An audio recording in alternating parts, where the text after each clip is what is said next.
Welcome to The Lead. My name is Nkox The Leader. Thank you so much for tuning in, wherever you're tuning in from. And this is quite exciting because if you don't know what The Lead is, this is where I get to have a conversation with people that I respect, people I look up to, and people that I generally have an interest in. Hence it's called The Lead, and I'm your leader, leading you through the conversation. Hope you got it. Sorry to be cheesy. But anyway, how the show happens, in case you don't know, is that I get to have a conversation with various people that I invite on the show. I get to know them, and I hope you also get to know them through the conversations I have. So we're going to have various types of conversations, and through these conversations, you can delve deep on how these people actually think, their viewpoints on issues, and some of the work that they do. And this day, I actually am joined by two gentlemen that I have a close relationship with and I admire, but I've never had a conversation that is documented with them. The conversation is always undocumented, off record. So today happens to be on record. Gentlemen, welcome to the show. Hey, my friend, how are you? I'm good, man. Yeah, it's great to be here. Oh, well, welcome. Thank you. Yeah, it's great to be here. I'm feeling a little bit intimidated, but... What? Because I'm doing this for the first time. And we were just watching this guy in the other room. Yeah. And you've been doing this for years. So I think I'm hoping I'll be all right. No, come on. Don't even think about it. It's just a camera and a couple of microphones. But essentially, it's just us chilling around the table, which is what we do normally. I'll take your word. So I'm joined by Will and Mpho. They have a foundation together. We'll get to that. And I'm actually quite curious on a couple of things regarding the foundation. But first things first, coronavirus is upon us. Gentlemen, please. I think it would be irresponsible of me not to offer you. Thank you very much for the sunny. This is my form of greeting, by the way. Yeah. I would touch you, but these are tough times. Hey. Yeah, we're living in quite different times. So I give you the short name. It's called Sunny. Oh, get Sunny. Yeah. Okay. Pass me the Sunny. Yeah. No. But guys, on a serious note, I was thinking to myself when I was watching the president's speech regarding the coronavirus that I don't think I have ever lived in such a time in my existence. I don't know about you two gentlemen, but whereby we are faced with a pandemic that is fastly growing and at a pace where it is hard to, one, monitor, two, it is also very bit difficult to contain, not knowing how many people are affected or infected. The last time I lived through something like this was in the early 90s when HIV and AIDS was actually growing in our country. And in fact, I think we were the leading in the world at the time. And we had a denialist of a president then. That was the last time I lived through a period of this. But this one is I feel like it's a bit different because it affects a lot of our day-to-day lives. I think with the HIV and AIDS, yeah, sure, it did, but to a certain extent. I mean, there were preventative measures that you could take as a human being to prevent that. But with this one, it's different because I feel like the preventative measures are, partially yours, but there are external factors that can affect you and infect you, so to say. So I feel like it's quite an interesting time that we live in, and I don't even know how to approach it. I don't know about you, gentlemen. How do you guys feel about this whole situation that we find ourselves in? Look, it's scary. I'm sorry to say that it's scary, but just to take you back to the time of HIV, up to Nkox is that I strongly believe that the president was in denial at the time, and during the time he came and clarified it. He's saying, and his perspective was a bit different. He was not saying that HIV doesn't cause AIDS and that they are not as dangerous as corona and others. He was simply just saying that there could be other factors that has to do with poverty, with challenges, with lack of malnutrition and all of that, that might even play a bigger role. Contributing. Yeah, so he was saying maybe we need to interrogate it further. But But the situation doesn't allow. People were dying. You understand? But that would have been a long-term solution. You understand? And we are also caught with our pens down with corona, the same way. So what were the lessons of 1994 and 95, 98, whatever the case may be? It means we learned nothing. You understand? Because we still caught with our pens down now. We not ready. We're not prepared to deal with the. To Mpho's point, do you think we are reactionists, for lack of a better word, as a country, that we react to situations, but we're never proactive when it comes to such situations? I think so. Well, for me, you have about 57, 58 million people that you have to be worried about. But the skewness of who gets to hear the message is always you and I.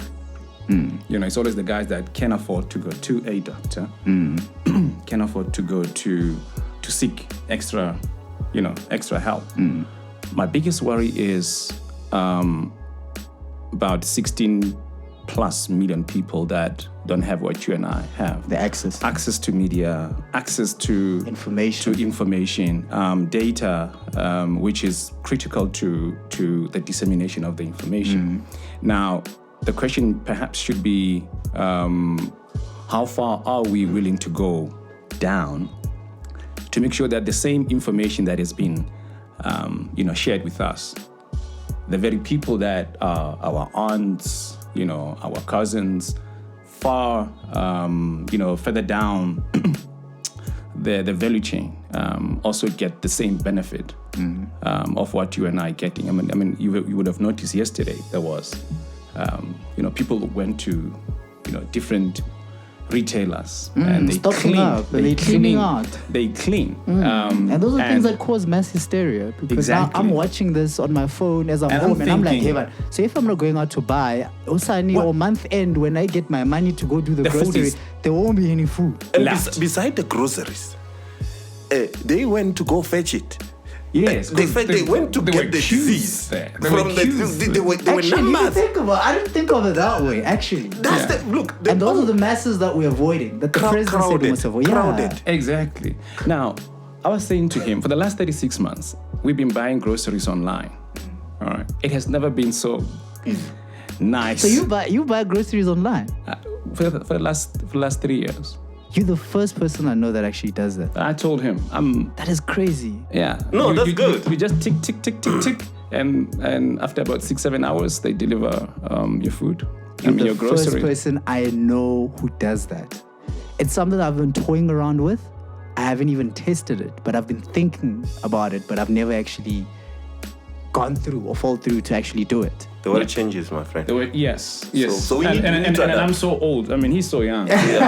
One, if you look at the adoption rates for people my age, it's probably the lowest. And for the young guns like yourself, it should have been actually. I'm the first people to. So for me, the biggest worry is there, but also, because now we have so many unknowns, we don't know what's going to happen tomorrow. Because if you have 62 now, no one knows what's going to happen tomorrow morning when we wake up. It might be 72. It might be. And to that point, before you finish your whole point, something I was actually thinking about when I saw the Idris Elba. So Idris Elba came out last night and he said he's also tested positive. Okay. I saw that. And my thinking was around, he says he hasn't gotten the symptoms, but yet he tested and he tested positive. And my thinking was around the fact that you can not even showcase some of these shared symptoms, but can still test positive. It makes one wonder how many people are actually infected that don't know. Exactly. You'll only know after 14. You'll only know after 14 days. You'll only know after how many times you've exposed yourself to people. Yes. There's that factor too. That's the danger of the disease. It's silent. It's a silent killer. Yeah. I'm sorry. It's not something that you'll wish for. It's very sneaky. You never know, because you would have gotten it maybe 4 or 5 days ago. But you see, I think then it speaks to the point I was trying to make earlier of us being reactionary as a society. I mean, as South Africans, I think, and I'll say us, I'll not only bestow this upon our government. I'll say even it's us. Everybody else's business. Even us, because, for example, good hygiene is something that we should generally be practicing. But now we're practicing it because of this. as a result, that's a reactionary measure from ourselves that we need to also introspect and say we're guilty of this. This is something we should have been practicing all along. From a government perspective, one, I think there are measures to curb that fundamental challenge of the symptoms come out after 14 days, right? We were not one of the first countries to actually report cases. Cases were reported in Europe for past 2 months before they actually came to us. When all of that was happening, and judging by how those cases were being reported, it was inevitable that it was going to get to us. Exactly. It was inevitable. Thinking of the fact that how many people travel in and out of the country and looking at our border systems, So now, as a government, when you look at that and you say, okay, should this thing hit us, it's going to be very difficult to contain. One, because you can only detect the symptoms sometimes after 14 days. So then it means we need to be proactive. So that means we need to test as many people as you possibly can. Now, here's the thing. We don't have enough testers as a country. Yes. That's fundamentally a problem. Do we really have a place where we test? Yeah, I mean, in Bloem, they said Bilinomi. Bilinomi, There's designated places per province, but it's very limited. And also, because there's limited number of testers which were sent out by the World Health Organization across the world, they prioritize people who are showing signs, who have symptoms. So you can't, as Mpho, walk in there unless you have money to go to a lab. You can't, to Will's point, as a normal person, Kodina Weng, who doesn't have medical aid, go to Bilinomi and say, you know what, I'm concerned. I might not have the symptoms, but I want to test. You can't do that. Yeah. You have to show the symptoms, or you need to have money to go to Path Care and actually go to a lab and test. So do you understand the fundamental challenge of this? But what happened to good citizenship? Big entities, Netcare, Mediclinic in their own social responsibility, supporting. You understand? Like what happened to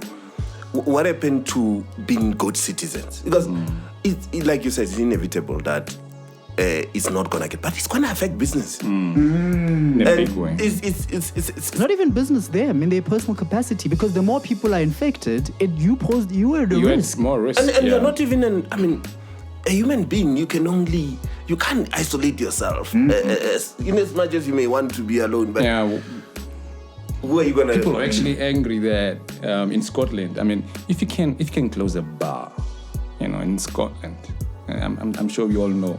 Yeah, no, they have a rich history. They of are heavy drinkers. Beer. Actually, probably about 70-80% of the whiskey market they own. Yeah. Now, if you can close a bar there, if government would come to that conclusion, to that decision, it tells you how serious this is. And I have a sense. Is the bar closed? Closed all the bars. All the bars. So no one is going there. No partying, no clubs, nothing. In the US, there are a couple of states. Did you see the pictures of Times Square? Yeah. They sent a picture. Empty. It was the first time seeing Times Square deserted. Like, no one is there. That's crazy. They say they've never actually had that. It is. And there's this thing. You can look at it in both ways. One, we look at ourselves as maybe too small to make any impact. And it has its pros and cons. Yeah. That I may be infected, but who am I? And the other way to look at it is I need to perhaps just believe that if I can take one precautionary measure as an individual, no matter how small I am in as part of this world, that could also make a huge difference. But what we're doing now is we send a lot of panic, and social media is not even helping because you don't know which one is true, which one is not. So that also just make more people to panic. But I'm thinking we are still scared to make bold decisions because if you're saying 100 people, where do you get 100 people on a Saturday evening? Where do you get 100 people? Exactly. So that was not supposed to have been an assumed part of the speech. It was supposed to have been explicit to say all the bars, all the whatever. Like specify. Instead of saying 100 people gatherings are banned. Because it's too general. Can we afford a total lockdown? Not, as a country? Perhaps the question is, can we afford not to have a total lockdown? Because if you look at our healthcare system, is in tatters. Yeah, we can. We only cater. I mean, our healthcare system only caters for about 2 of every 10. It's true, and that's the public health sector. What happens to the other 8?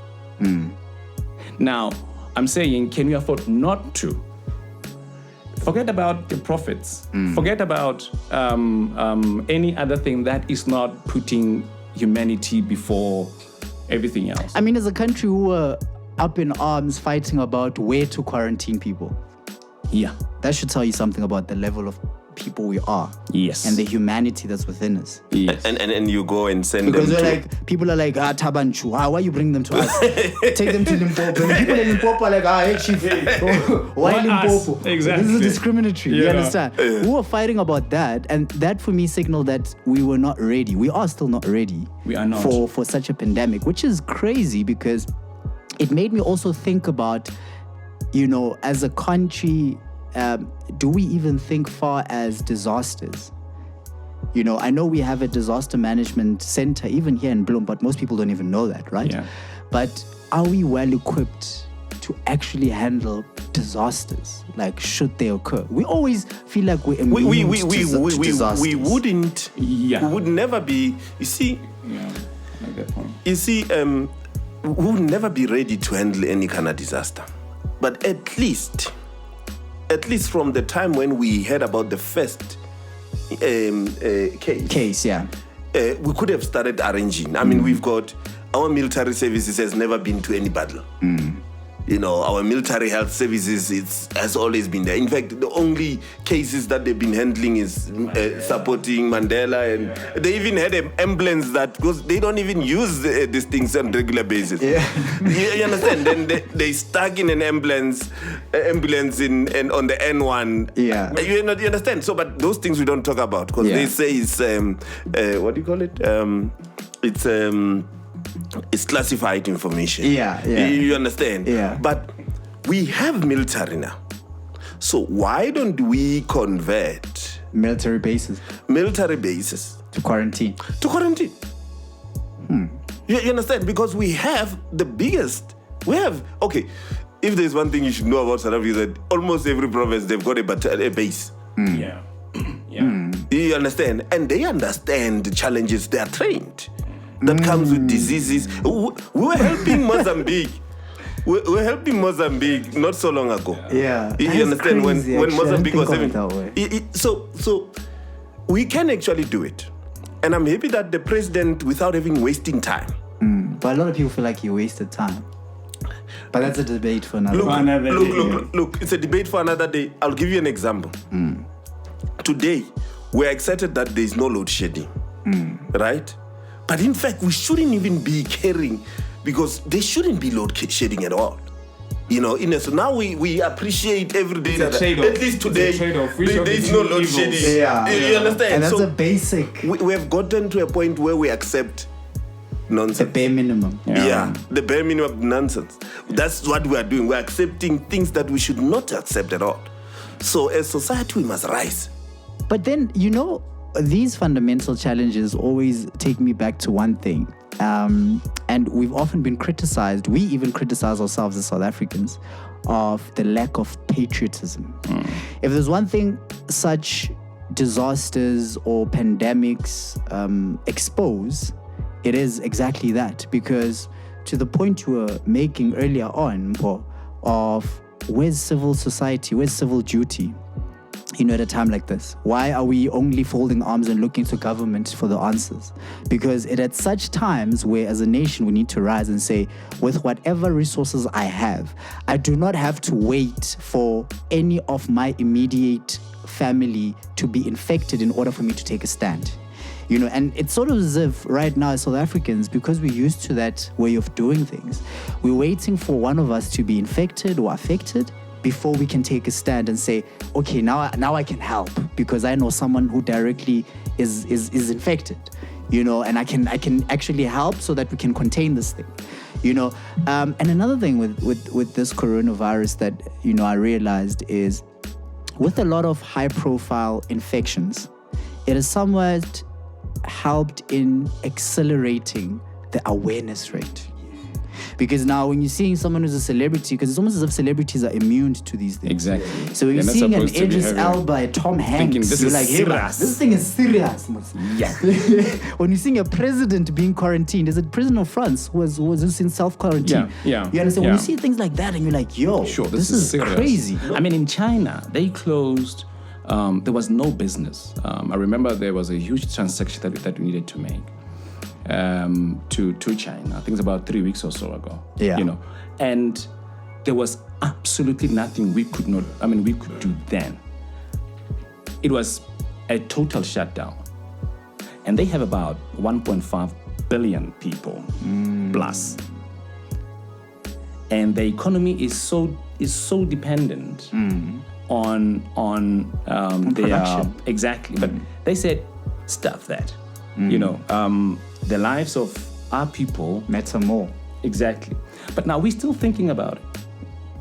There was 15 whatever days before we could actually come and take a decision where we were on Sunday. We're thinking of the implications. Implications for what? What is more important than a life? If there's anything more important than that probably we don't have. But proper leadership. I was actually joking with a friend of mine yesterday. He's saying, it's lovable because when he calls, he says to me, hey, I see, normally I would say to him, where there's confusion, people benefit. Now, the president announces, now the supermarket owners and these big shops, and when you get there, and you've got your big trolleys full, they're asking you, are you sure this will be enough? Because this might even run for 6 months. God. So they're manipulating them, into thinking or whatever you have stopped here is not going to help. You need more. Guys, because they are selling. We've been talking about, the state of the situation, the state of the nation. And I think one thing that is talked about less is what do we have to do now? What do we do? Let's talk about that because I feel like it's a conversation that needs to be had. Yeah, we know we find ourselves in this situation. It's unfamiliar territory for all of us. Yeah. We are acclimatizing and things might even get worse from here. Yeah. What is it that if I'm watching this podcast right now, I'm listening to this podcast as a civilian, what is it that I can do? I think there's just so many things that we can do. And nothing beats starting where you are. Nothing in my personal opinion, beat that. Because we have the tendency to want to have an ideal, environment before we could take any decision or before we could do anything. I was thinking about a pie in the sky and the train. All right. We are a pie in the sky kind of people. And then we look at you weirdly for being the guy who wants to, hop into a moving train. Meaning that there are initiatives, not necessarily that would require you to spend money, but you could share your data. You could share some information that You could take a screen grab of some very critical information, and then share. I think because of our unique situation as a country, we focus on the big things, and we think that's where the big results come from. But if you look at what how do you get floods? It's not a big thunder and whatever. It's a continuous small, a nice drizzle for an extended couple of days. And then it gets to that extent. And the same ripple effect could be emulated by starting where we are. It's not going to be a massive. It doesn't need a massive funding from nowhere. Like it just requires you to do it from where you're sitting. And hence I would say even for our taxi operators now, I feel like they deal directly with this thing. You know, That's true. So my brother and my sister there who's having a taxi, buy the sanitizers, you know, for your passengers, some masks there, here and there, you know, just to protect your guests, especially those that cannot afford, but they can afford to. Because if they die, the challenges that comes with it is that you don't have anyone to drive to commute here in the next time around. So these guys have been loyal to you Monday to Friday, been coming through your platform, and all of a sudden this guy is dead. So it is a challenge. It's here. Whether we like it or not, we need to fight it. You know, whether we have resources or no resources, we have to fight it. But from where we're sitting up in Nkox is that in all platforms, whether you're Facebook this, you're that, but let's do things differently. Let's not scare people. You know, no, not this time. Let's add value. Let's offer. Let's keep. And I just want to entertain conversation where we're offering. You're offering something for the better. You know, you're offering treatment, and also what we should not forget is that we still have historical challenges. We still have malaria. We still have diabetes. Even HIV. We still have HIV and cancer. We still have cancer. So we still have patients in there. You understand? So it's not like you are taking corona patients to a hospital which is empty. You understand? So you're taking them to where we are already. If you go to Johannesburg or Christiane Baragwanath hospitals right now, they are full to capacity. No doubt. They are full to capacity. It's a queue. Even Pilonom. Yeah. And national. Now, I'm just saying that in an event that in Johannesburg and area in the Free State, wherever, we are all infected, or maybe 80-60% of us are infected, it means... You know, my question is on... I'm sorry, guys, I'm stuck on the civil society duty approach to it. It baffles me that we have institutions of higher learning, which I think part and parcel of their duty, besides cultivating the next generation of academics, is dealing with such issues. Yes.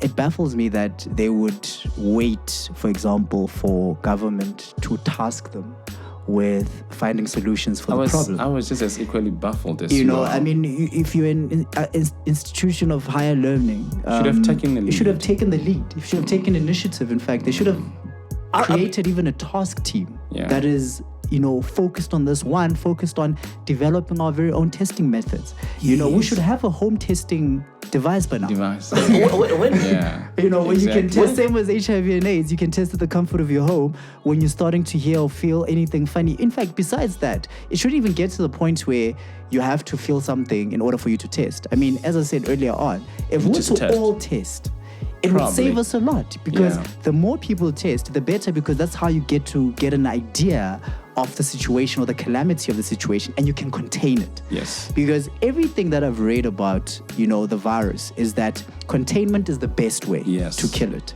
And if you can't contain it if you're not sure of the numbers.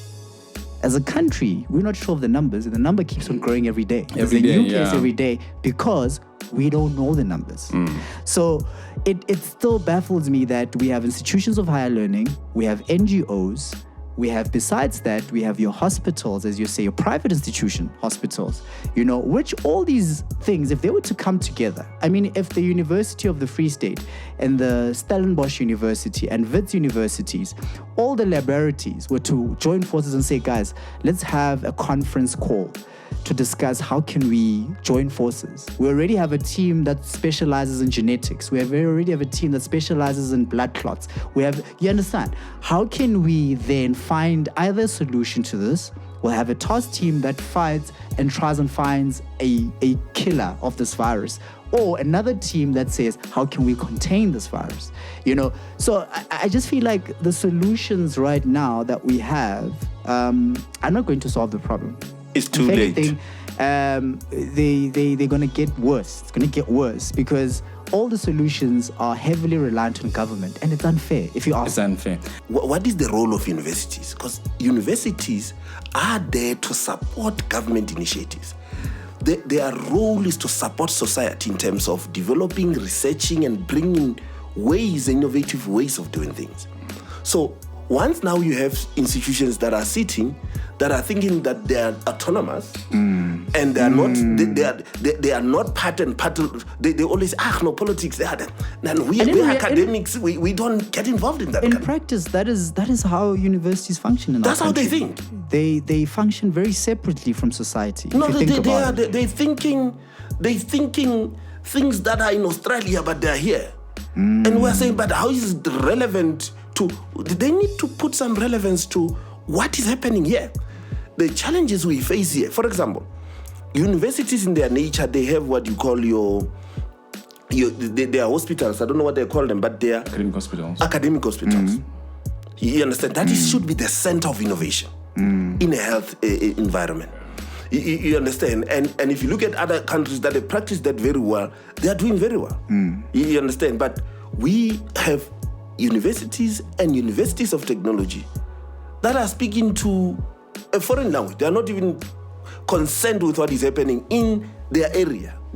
Being local municipality, they are not supporting the local municipality, they are not supporting local initiatives, they are not supporting local business. You understand? They are also not adapting to a changing business environment by introducing relevant qualifications. I mean, we should have thought of these things 10, 20, 25 years ago.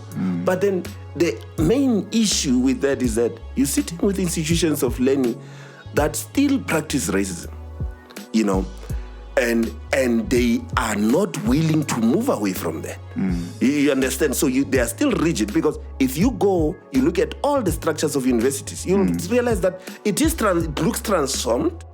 But essentially, the roots are deeply entrenched. When you get to key component, your HODs, your deans, you still the decision-making components. The decision-making component, of course, the board is there, is structured nicely, but the rest of the structure that's key, that makes decisions, is racist.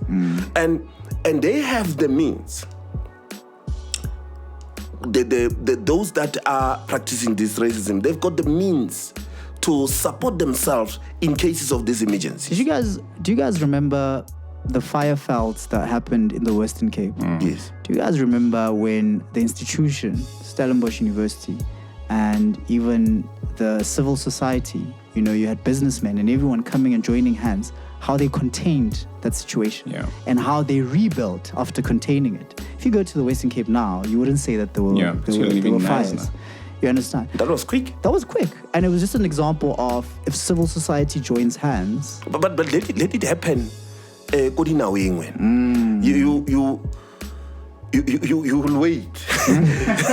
and then perhaps the opportunity there is we have to take also an initiative. How we have the skill. I mean, we have CTC. We have you as the communicator. We have the capturer of the story in a way that it speaks to the heart and the mind. And I'm saying that is, for me, where we could start. If you are in finance, all right, because that's the only skill you have, because you're probably thinking the small. I won't make that much impact. You share that information that should we go on lockdown and you only have about 70 or 7,000 rand in your account, how to stretch that rand for the next 2-3 months? I like that approach. I like that approach because what specialists, quote unquote, are doing now is they're further fueling the panic in a sense that everyone is going with the negative narrative of the effects negatively of the quarantines, the lockdowns, all these things. So everyone will say, oh yeah, if we go on a lockdown, businesses are going to suffer. This is going to suffer. You're going to run out of money. And We're right? already there. Yeah. So what I'm saying is, if everyone adopts a positive mindset to say, okay, cool, yes, those things are going to happen, right? It's Yeah. inevitable. But then what can we do? Where are the Yes. opportunities Yeah. in the situation we're in? Let's Yeah. try and look at it from a positive perspective. So if I'm a finance guy, I'm saying to you, you're going to be left with 10 Rand. But now, the 10 Rand now is not the same as the 10 Rand before the lockdown.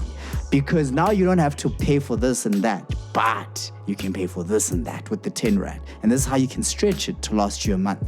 So I appreciate that approach. And I think it's something that we can adopt moving forward and creating solutions. But you'll also be amazed, sorry to jump in there, you'll be amazed at how many people that are as positive, that are as willing to do this. They are probably in majority. But now remember how the mind works. So if you have 20 zeros, all right, and you have one X, it takes you milliseconds for you to spot the X before all the many zeros. That's true. Now, what I mean by that is you have a lot of negative information out there, but it does not necessarily mean it's a zero. It might also mean it's an X. It's an X. All right. And my experience with our health, and thank you guys for the amazing job that you guys did, is that you get there to these outreach programs. There were about 4 or 5 ladies who at some point I thought they were not sick. It turns out they were before you tell the story, just give us context. If someone is watching or listening to this and they don't know the work that you do, just give us context of the foundation and the work that you guys do.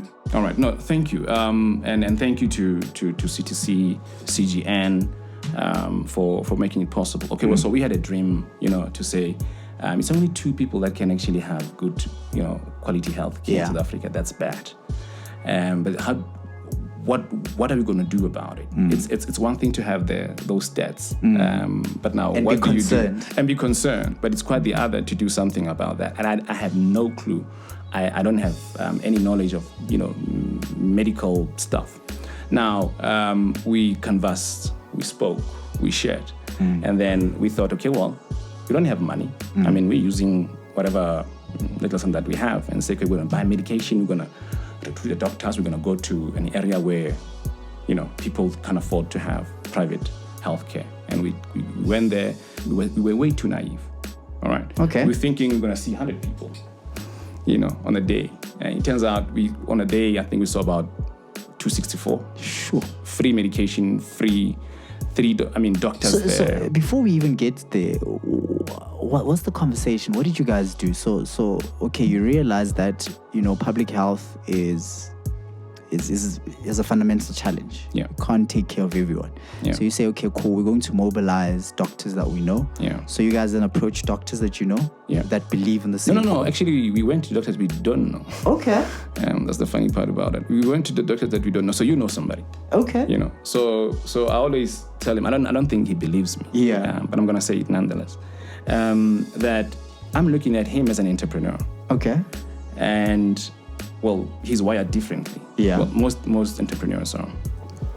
And I'm always, as a finance professional, I'm always looking at risk. Yeah. What do you do? Now, I said, I'm adopting your model. This is the crazy idea I have. We can have this. All right. What do we do? All right. Okay, we went to a doctor we don't know. And so, okay, well, here we are, and this is what we want to do. Another doctor, here we are, and this is what we want to do. We don't have the money. We have a backing with a deeper pocket. Yeah. All right. But of course, the entrepreneur is the But he has about 50 people that are dependent on him in terms of salaries and other things. Yeah. All right. Meaning that we have to stretch the rent. Yeah. And that's how our foundation came about. Oh. But now here's the beautiful thing. Out of the doctors, all the doctors we spoke to are part of this. All of which, I don't know why I'm mentioning this though, but all of which are white. That's crazy. But that's a beautiful story about it. Yes. That they saw beyond the color or the culture or whatever we have come to know as a country as the barrier, the color thing. Just out of interest, did you approach black doctors? We did. They are coming. I think in the next 2 weeks we'll have more doctors. We have a black cardiologist in Austria now, who's our sort of our ambassador. That side. So we have black doctors. I just wanted to highlight that. Because they have to close their surgeries on the day. Their practices, when we do the outreach, are not operational. So, and these are people that makes about 70,000 a day or so. So one would say their business is suffering for this. Their businesses, from a shrewd perspective, from a finance point of view, it's a loss. But from the social equity, it's a gain. It's a massive gain. But now here's the other thing. So you have taken away a massive strain from government, because they don't have to deal with 1,010 people, which is what we have seen. They don't have to deal with the medication. Which region did you go to, by the way? We went to Botshabelo because we went through the data. That's where the poverty is most stricken, and you have the most populous. The population there is a lot. It's the second largest. I think it's next to Soweto. So yes, and then we have Dealsville, where we going on the 27th. None of those things could have happened had the conversation with him. If that conversation did not take place. But secondly, he bought, and this is massive. But I don't know if Sam can get that, if Bunyani, because I kept saying to them, even on the day when they were there, the night before we were with him, and he paid, I don't know how much money. I think maybe we need to quantify. It's not fair on him. Now they woke up at 4 to go do all of those things, and I said to the guys, no one buys into a dream and dive, wholeheartedly into it. The same way that the guys did. Because they had an event on that day. Remember you had an event on that day, on the 6th. I mean, at 6 o'clock that Thursday. A high profile, I wanted to go. Which was just way too dirty and too tired. And they were there from, they started here at 4:30. They were there until around 3 or so. All right. It means I'm a small business. This is what I equate this to. I'm a small business. I come to you and I say, this is me. And he didn't ask many questions. He just poured money into that thing. I want to interrogate that. Mpho, when he comes to you with this crazy idea and he says, listen, I want us to actually help government. And I want us to actually do our civil duty as human beings and humanitarians before anything else. What was going through your mind at the point? Because you're an entrepreneur. And as an entrepreneur, I would assume, and me knowing you, everything goes down to numbers. Let's talk numbers. Calculate. And if it doesn't make sense, then we leave it. Look, it goes back to how did you become an entrepreneur? Okay. Because I'm an entrepreneur that was produced out of challenges. When I started my training business, it was because you are a young engineer with a skill, and then you see people who are getting that are getting business, but they don't have the skill. You understand? Now, when you get into that space, you then realize another problem, that machines are taking away job opportunities for our people.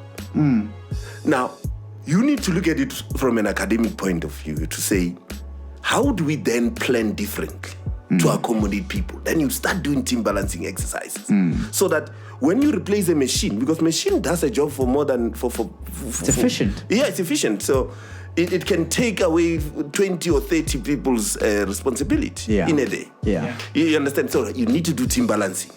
And then now you have a problem also with the client that's saying, no, I've got only 6 months to deliver. Turnaround time. Now you need to go convince the client and say, look, if you do this, this will take away burden in terms of finance, in terms of economy and all of that. So all of those things, without having to go deeper, is what informed the entrepreneur I am. And your buy-in into the idea. Yes, not the business. This was ridiculous. The business for me, in as much as I run CTC and other brands, I'm not really about let's make money.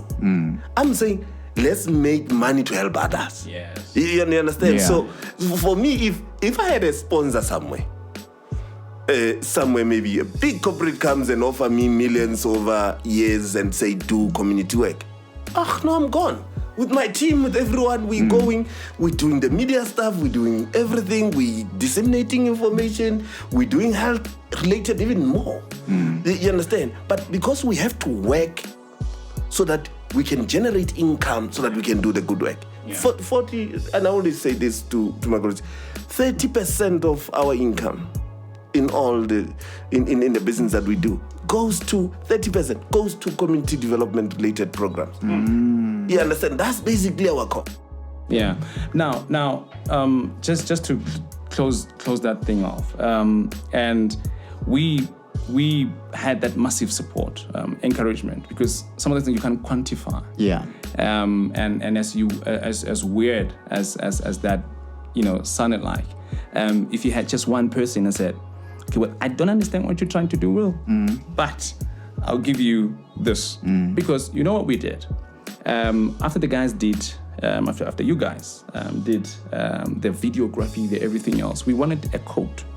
All right, it was 33,000 rand, and I'm saying for those things, for that thing, and it was supposed to be 33,000 for taking them out and then doing that. I don't know if that included all they have done, the editing. I don't know. Probably it's gonna be another 30. Yeah. You got a quote from where? From someone else.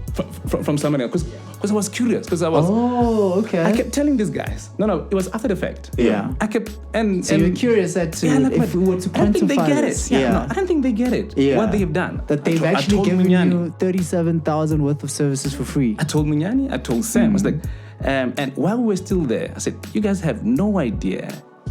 With your boss, you have no idea what you just did, because it's actually, this is a risky business decision, because we have not been proven. The model has not been proven anywhere else. All right, but you said no questions so asked. much could have gone wrong either. Exactly, there's that too. No questions asked. 5 o'clock, you were Call there. time, we're there. You were there. You are best communicator. Yeah. And I always say, okay, well, now. For us to, because you're going to hit a ceiling, all right? But for us to go to another level, how do we then get there? So I said to the guys, we need a newsletter, all right? But I'm a finance guy, until end of this month.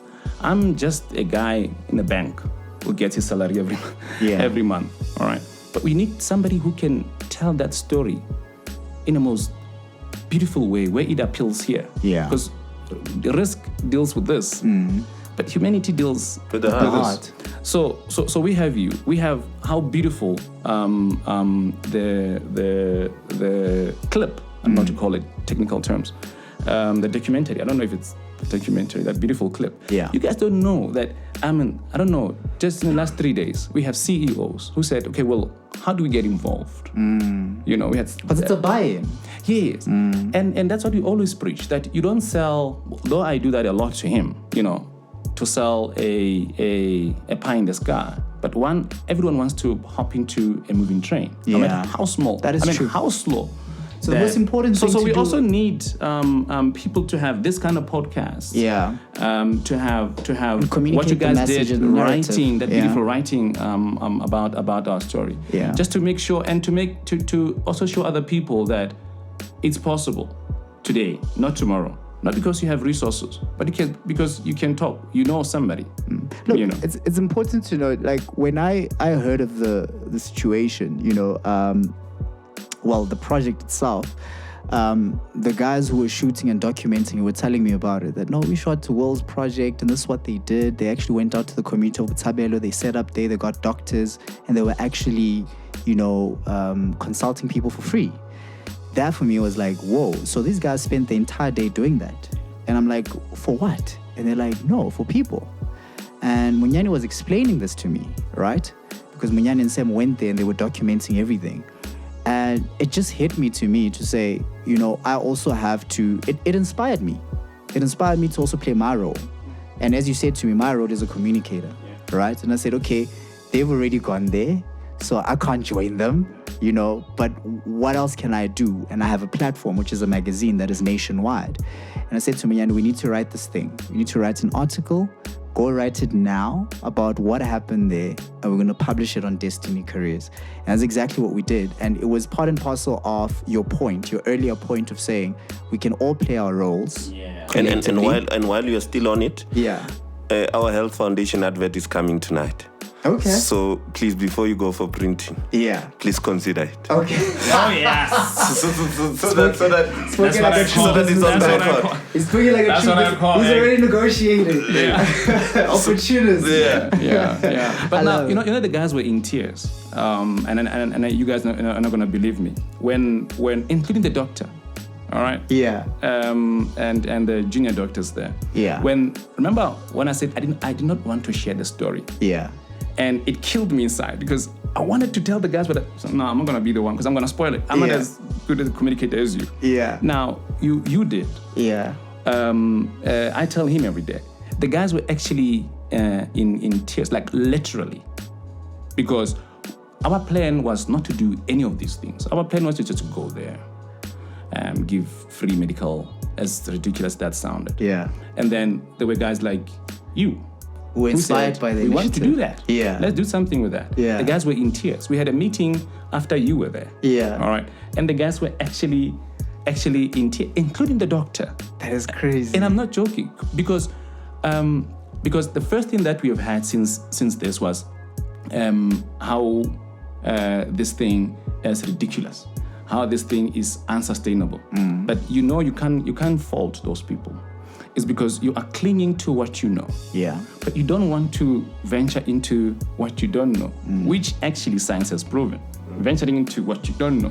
They're afraid of the unknown. Grow actually it's a huge benefit for your growth spiritually, mentally, and soul-wise. It's a proven science. All right. So you guys ventured. Bought into that, especially him. Yeah. They even said, because he said, I want to take you guys for dinner. Yeah. So how much can we take from this program? It's fine. We'll just eat rice and whatever else. Yeah. So but it has been a life-changing journey by far. And actually, I'm leaving banking because of it. It's very inspiring. Are you leaving your profession? Because I can't. You know when you have to go, when you're pressed. Yeah. That's how I felt on my first day at the office. And on my first day, I submitted my resignation. I showed it to him, and I put there our health. B.Kind always. I said, I can't pretend anymore. The bank deserves better than somebody who's 50% here and 50% out. That is crazy. It's crazy when you tell yourself that you want to do good. It starts with you. It starts with the team. Starts with, look, we don't even, like from CT7, we don't even have the budget to have the entire team, the creative team, to be here. But we know they are important. You understand? And we're saying, okay, instead of taking a lump sum of salaries, you say, maybe from my salary, let me accommodate, and accommodate. It's because it's for a good cause. So the stories that we're going to tell and the stories that we're encouraging and we seek to tell, they require support. We want the entire industry. We're not only mobilizing, we're mobilizing at all levels. But communities must be supported. At least now we have one objective of coronavirus. So while we're on that and the teamwork and the same understanding, let's use that for the future. Let it not go, because we didn't do much for Ebola because it didn't come to South Africa. That's true. But we had people in DRC that could not be attended to. That's true. You understand? So humanity must start now. You understand? So as we leave now, we're going home to our homes. Let's make sure that humanity prevails. Gents, thank you so much for chatting to me, man. This was actually quite informative and quite enriching and building to me as a person and as a human being. I love communicating at a human level because I do believe that it's part and parcel of human dynamics. We build and we learn from each other and we grow as a human being because of our exchanges and how our minds work. The sharing of these ideas and schools of thoughts, they help enrich one. And I do so believe that when you were watching this conversation and you were listening to this conversation, not only were you inspired to do better, but it also, helped you grow as a human being or helped you introspect as a human being on certain aspects of your life that you need improving on or like changing on. It was quite interesting for me to start the conversation with the pandemic that is happening right now, which is the coronavirus, and build it towards what is it that we can do. And I think it was a beautiful note to end off on what the guys are currently doing, for society, and stress, the civil duty aspect of things, that I think you and I actually have a role to play in it, irrespective of what industry sector, what is it that you're good at. But I truly believe that if you dig deep as a human being and you think about what you're good at, you have something to contribute to whatever it is. Thank you so much for watching The Lead. Hope to see you on the next episode. Away.